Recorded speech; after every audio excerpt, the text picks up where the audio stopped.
Hi everyone, welcome back to 5 Hearts Refinishing. I'm Katarina, and in today's video, I'm going to share with you how I transformed this very sad looking king-sized bed frame from Crate and Barrel into something beautiful. So let's get started. So this is a customer order, and she brought it to me initially thinking that she wanted it to be stained or even painted a dark color to match a wall unit that she has in the bedroom that this frame goes into.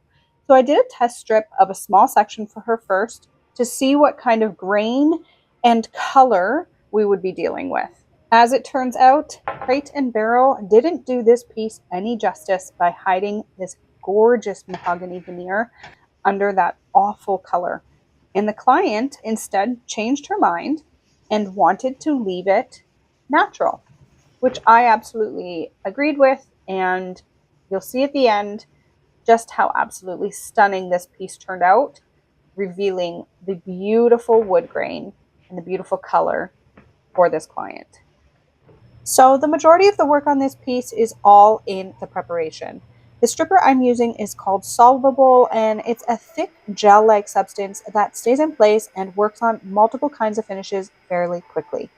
The finish on this bed frame, however, came off very easily. I didn't really have to struggle with removing it like I have had to do in the past with some pieces. So that was a bit of a relief for me considering how large this piece is. But regardless of how easy it all came off, it still took me several days to get everything stripped and ready for next steps.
Okay, so I was finally able to finish stripping the headboard. Took me about 4.5 hours to do both the front and the back and all of the sides. Everything is now stripped and ready to be sanded, which will even out all of the colors here that we've kind of got going on. Just make everything ready for top coat. This is likely a mahogany. And it's just beautiful, all the different variations of wood and grain colors. And so this is from Crate and Barrel, and yeah, so that's coming along nicely. The piece is covered in a mahogany veneer, so to sand I'm using a 150 grit sandpaper. I just need to remove the color and prepare the surface for stain. I don't want to be too aggressive with my sanding because the veneer is very thin already. They just don't make pieces the way they used to back in the old days, so it's always recommended to strip, or if you can, use a carbide scraper to remove the finish first before sanding. This helps protect the overall integrity of the veneer and prevents any mishaps of sanding through the veneer, revealing the substrate below. And honestly, I've had my fair share of mishaps in my short career, so it can be inevitable that this does happen to you at least once, if not many more times. Don't fret, there's always a solution to repair it. The legs of the head and footboard are all solid wood and required all hand sanding. So to get into all of the nooks and crannies and over the curves, I used a variety of hand tools to help me. My carbide scraper to help along the edges, my foam sanding blocks to help me tackle the gentle curves and inset areas, and of course, some good old hand sanding to finish. I then hand sanded everything with a 180 grit sandpaper to smooth out the grain in preparation for stain. The customer loves the rich, bold color and movement of the mahogany grain, so she didn't want a color that would hide that or distract from it. So we went with the color Driftwood from MinWax. This color helped tone down the pinkiness of the mahogany while letting the beautiful brown tone shine through. It's really one of my favorite stain colors and is so beautiful on so many different types of wood. If you have a project and you're not sure what color to use for stain, give Driftwood a try and you'll see just how beautiful it is.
Okay, so I was sanding and stayed in the spot way too long.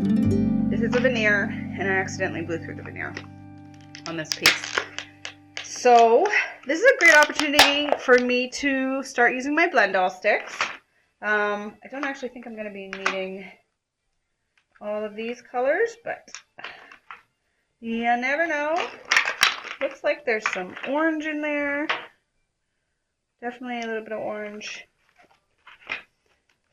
So I'm just going to work on getting some colors blended here.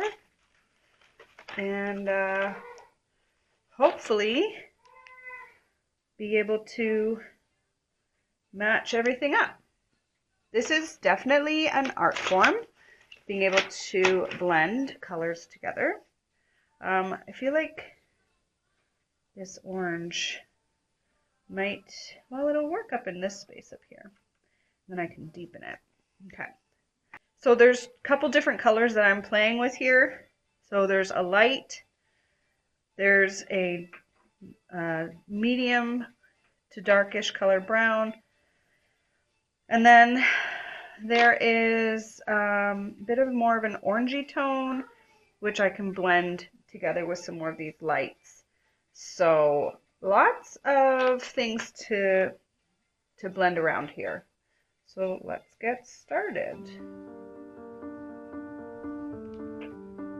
I think I'll start over here.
Okay, so it's hard to see on the camera because of the way that the light is hitting it, but that's actually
wish these came already sharpened because they are not cheap, and to have to shave some of it off so I can get to a point, it's like makes my heart sad.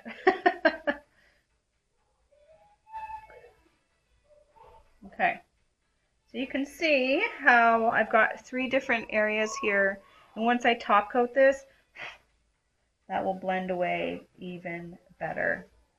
So very happy with how that camouflaged out. I'm so happy with Blendal sticks. They're just really freaking awesome.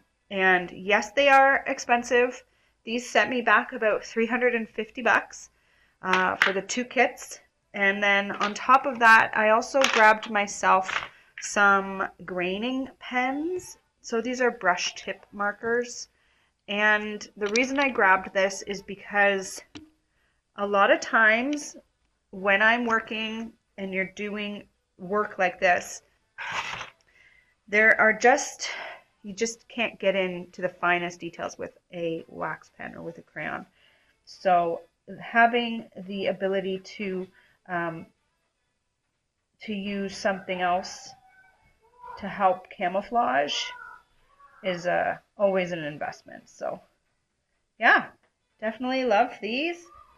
Such a huge win if you can, if this is something you're serious about doing, definitely invest in product because it makes it so much easier for you if you make a mistake like I did, which is inevitable because wood is wood and it does all sorts of funky things.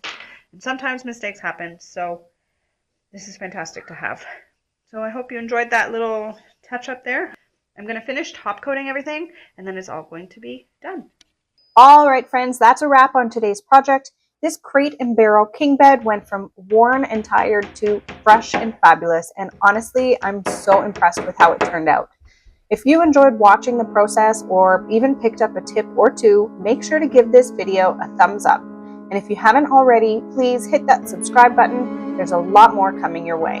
Also, if you want to see more behind the scenes, progress shots, or just hang out with the community, please head over to Facebook and follow me at 5 Hearts Refinishing. So thank you again so much for watching. Stay creative, stay inspired, and I will see you all on the next one. Bye for now, everyone.